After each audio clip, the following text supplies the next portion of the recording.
Hello, 16-bit Samurai here with a playthrough of Streets of Rage 2. This is very hard difficulty, starting off with Axel, because this is the character I know best. Always get the life at the beginning. I've not played this game for a while, but I thought I would try to do a no-death playthrough, but at least, if I can't do no-death, at least no continues. So yeah, let's just see how it goes. When dealing with these enemies, my favourite tactic is just to try to get a throw on them.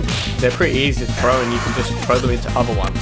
But anyway, yeah, Axel's definitely my favourite character, and he has pretty manly moves, and yeah, I tried to throw him into the other one, but kind of didn't work so well.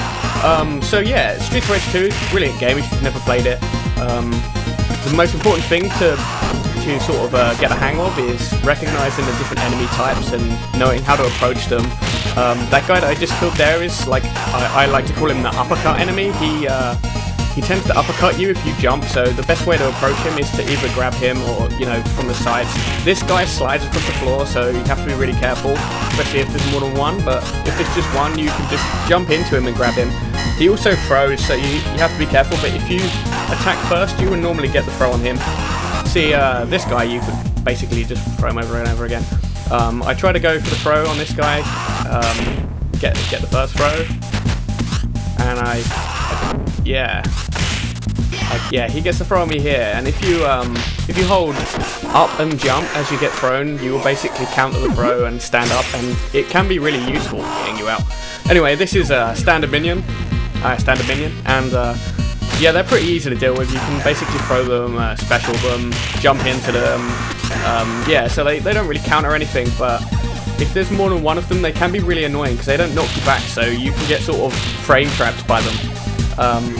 Yeah, anyway, so there's another uppercut guy, and one of the real banes of this game is when you have offstage enemies, if you don't know they're coming.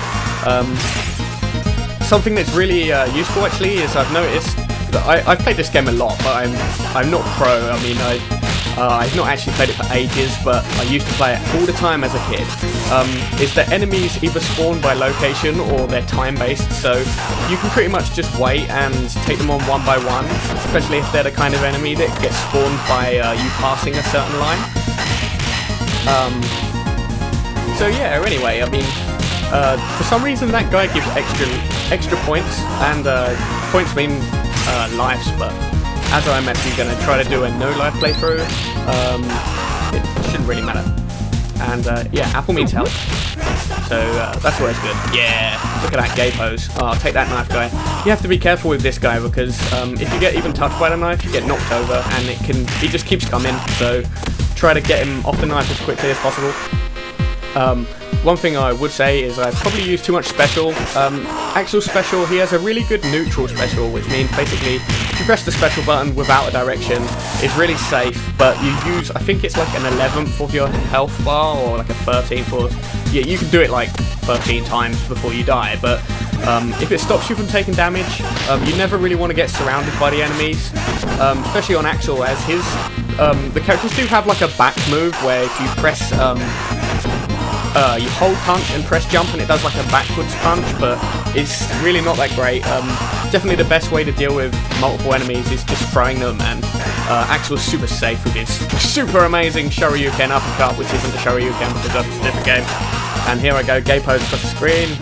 Yeah, take that uppercut, guy. I'm sick of you in your U2 sunglasses.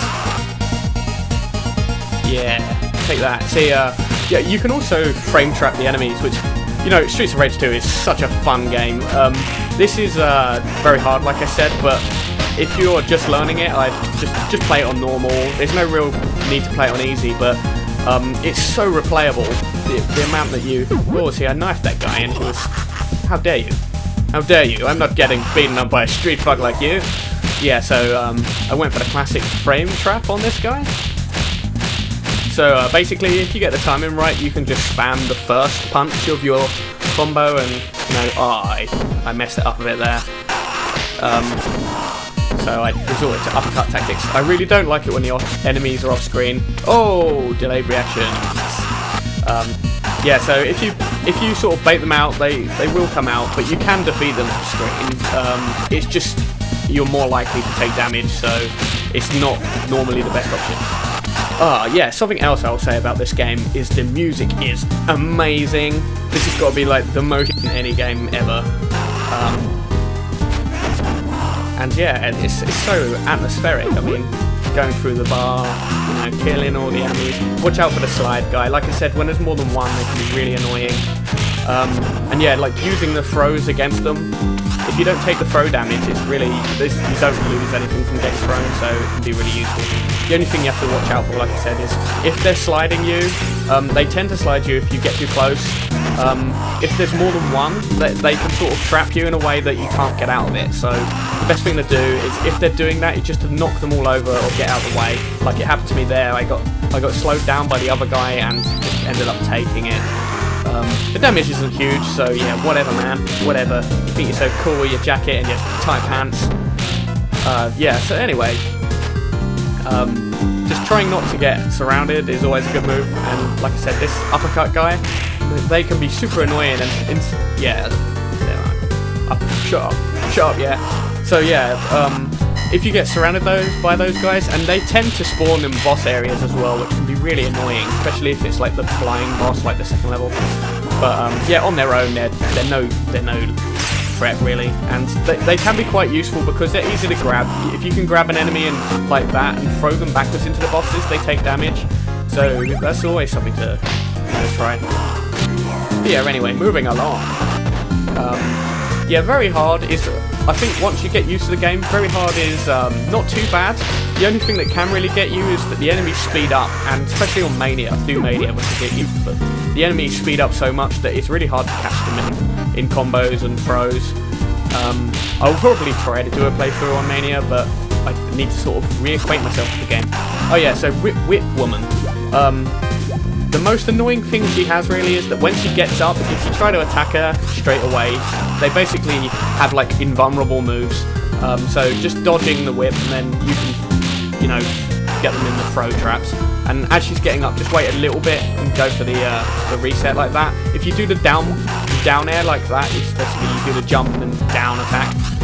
They don't get knocked over by that, so it's a good setup for combos. I got whipped a bit then, and yeah, I mean, took no damage, but it totally knocked me back and was proper annoying.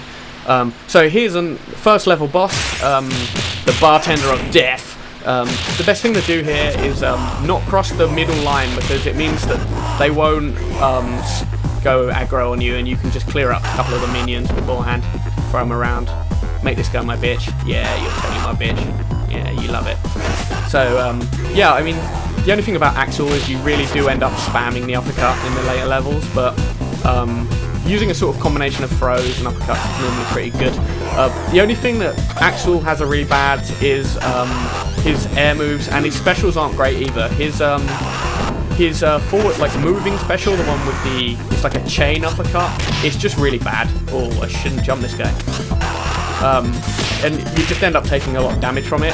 His defense special, standing still when you do a special, is pretty good because... Oh, it made this. Shut up, Bob, I'm sick of you. So yeah, anyway, this guy has got 2 life bars. The blue life bar means it's basically an extra life bar, and if they've got a star next to their name, it's an even extra one. Yeah, he's kind of gay. The best way to deal with him, I find, is just to use single moves. Like, if you can get a throw, that's great, but if not, he does a lot of blocks and such, so you can go for the throw, because if he throws you, you can basically get out of it, but uppercuts are king. Anyway, yeah, so first stage done. Barely any damage taken. I'm the winner. Yeah, go Axel. So let's see if I can keep up that performance.